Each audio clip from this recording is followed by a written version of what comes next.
क्या रिजर्वेशंस आज भी वैलिड हैं? मीन्स अगर हम इस बारे में बात करना चाहें कि रिजर्वेशंस क्यों दी गई थी, मीन्स बहुत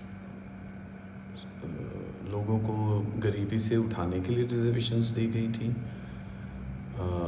क्या मीन्स किसी का हक छीना गया था इसलिए रिजर्वेशंस दी गई थी? रिजर्वेशंस एक वक्त तक कॉन्स्टिट्यूशन में दी गई थी। अब उसके कई रीज़न रहे होंगे उस वक्त, लेकिन क्या आज वैलिड है रिजर्वेशंस? लाइक और दूसरी बात ये है कि मीन्स किस बेस पे है रिजर्वेशंस? लाइक अगर हम आज बात करते हैं कि रिजर्वेशंस का कोई ग्रेड है, जो अब यही बात आ जाएगी अगर हम प्रैक्टिकली अगर एक बात करें तो मैं एक जनरल कैटेगरी बिलोंग करता हूँ। मुझे समझ नहीं आती कि ये जनरल कैटेगरी क्या है, ये एससी कैटेगरी क्या है, ये ऑल दीज कैटेगरीज मुझे नहीं समझ में आती हैं।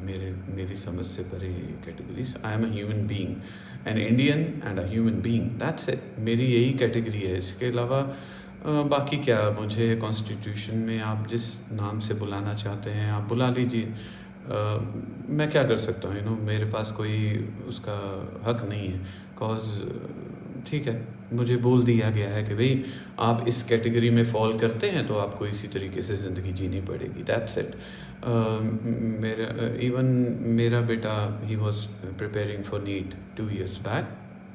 2 साल पहले वो नीट की प्रिपरेशन कर रहा था, एंड यही हुआ कि उस वक्त भी पेपर लीक नहीं हुए, लेकिन हाँ यही बात, पता नहीं लीक हुए कि नहीं हुए, मुझे नहीं मालूम, हाँ जो भी हुआ।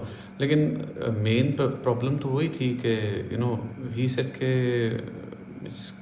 हम क्या करेंगे जनरल कैटेगरी वाले, मीन्स कितना हम पे प्रेशर है आप समझ ही नहीं पा रहे।